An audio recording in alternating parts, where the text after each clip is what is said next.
Trump صاحب نے ابھی چائنا میں وہ ہیں، اس کے وزٹ کے دوران ہی مارکو روبیو یہ ڈیمانڈ کر رہے ہیں کہ جو چائنا ہے وہ آبنائے ہرمز کے ایشو پر ایران پر دباؤ ڈالے.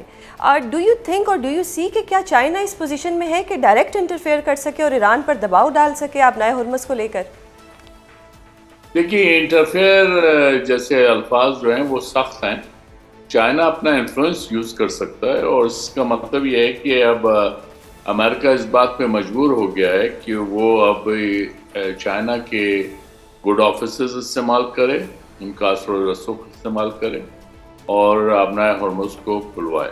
لیکن شرط یہ ہے کہ آبنائے ہرمز کھلوائے تو ایران کو اس کے بدلے میں کیا ملے گا. امریکہ نے یہ نہیں بتایا کہ وہ اس کے بدلے میں جو امریکہ نے بھی بلاکیٹ کیا ہوا ہے. دوسرا کیا امریکہ اس بات پہ تیار ہے کہ اس کے خلاف جو سینکشنز ہیں ایران کے خلاف وہ ہٹا لے گا، یا جو ایران کے ایسیٹس انہوں نے منجمد کیے ہوئے ہیں امریکہ نے پچھلے 40 سالوں سے اور وہ کرتے جا رہے ہیں، وہ تقریباً $60 بلین سے زیادہ ہے، کیا وہ اس کو انفریز کر لیں گے؟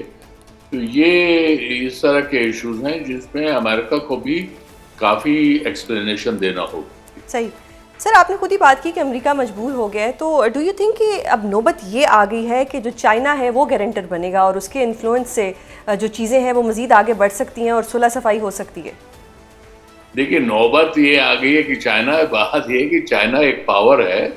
اس میں نوبت یہ نہیں کہ چائنا کوئی کمزور ملک ہے اور نوبت یہ امریکہ کے آ گئی کہ وہ اب چائنا سے درخواست کرے. چائنا جو ہے وہ اس وقت ایک کمپیٹنگ پاور ہے یونائٹڈ اسٹیٹس کی، اور اس وقت ٹرمپ صاحب جو چائنا گئے ہیں بہت بڑا تجارتی ڈیلیگیشن لے کے، جس میں چائنیز اور امریکن انڈسٹری کے سارے لیڈرز وہ ساتھ ہیں. وہ ان سے چائنا سے درخواست کرنے گئے ہیں کہ پلیز آپ ہمارے بھی سامان خریدیں تاکہ ہماری بھی جو ہے ایکسپورٹس بڑھیں، کیونکہ ابھی بھی بیلنس آف ٹریڈ چائنا کے فیور میں ہے. اور امریکہ یہ چاہتے ہوئے بھی کہ وہ اس پہ پابندیاں لگائے نہیں لگا سکتا، کیونکہ الٹا نقصان امریکہ کو ہی ہوتا ہے اس صورتحال میں بھی. تو اس لیے چائنا بڑی اسٹرانگ پوزیشن میں ہے جہاں تک تجارت کا تعلق ہے. اسی طرح سیاسی طور پہ بھی اگر یہ ایران جو اسٹریٹ آف ہارمز کی بات ہے اس میں بھی چائنا انفلوئنس ضرور یوز کر سکتا ہے، اور چائنا نے اس معاملے میں آلریڈی ہنٹ کر دیا ہے. ان کے فارن منسٹر کی جو ہے ہمارے فارن منسٹر سے بھی بات چیت ہوئی ہے. تو میرے خیال میں یہ امید ہے کہ اس کا اگلا راؤنڈ جو ہے وہ سیکنڈ راؤنڈ جو کہ معطل ہو گیا تھا، جو پاکستان میں ہونا تھا، ہوپ فلی وہ ہو جائے گا. اینڈ سر، ابھی ایک فارمولا تھا ایران کے پاس کہ ہرمز سے جتنے بھی جہاز گزریں گے ان پر ٹیکس لگایا جائے. اب چائنا اور یو ایس نے اس بات پر اتفاق کیا ہے کہ یہ فارمولا غلط ہے. آپ کس طرح سے دیکھتے ہیں کہ اب چائنا نے کیونکہ یہ رد کر دیا کہ اس طرح ہرمز کے جہازوں پہ جو ٹیکس لگ رہے ہیں وہ نہ لگنا چاہیے، تو کیا اب ایران چائنا کی بات مانے گا اور ٹیکس نہیں لگائے گا؟ دیکھیے، ابھی یہ بات اس پہ حتمی کچھ بھی نہیں کہا جا سکتا، کیونکہ چائنیز اور یہ ایران نے بھی ابھی تو بات کی ہے، انہوں نے کوئی ٹیکس نہیں لگا، اور اس کے لیے ایک رجیم جب تک نہیں بنے گی بات نہیں ہوگی. اس میں خالی ایران یکطرفہ طور پہ جو ہے کوئی بھی ٹیکس وہ یا ٹول نہیں لگا سکتا. عمان بھی اس کا برابر کا شریک ہے. تو اس لیے اس پہ بات چیت ہوگی. لیکن اس وقت چونکہ جنگ کی کیفیت ہے تو ایران نے اس پہ ملیٹریلی اس پہ جو ہے اس کا کنٹرول ہے.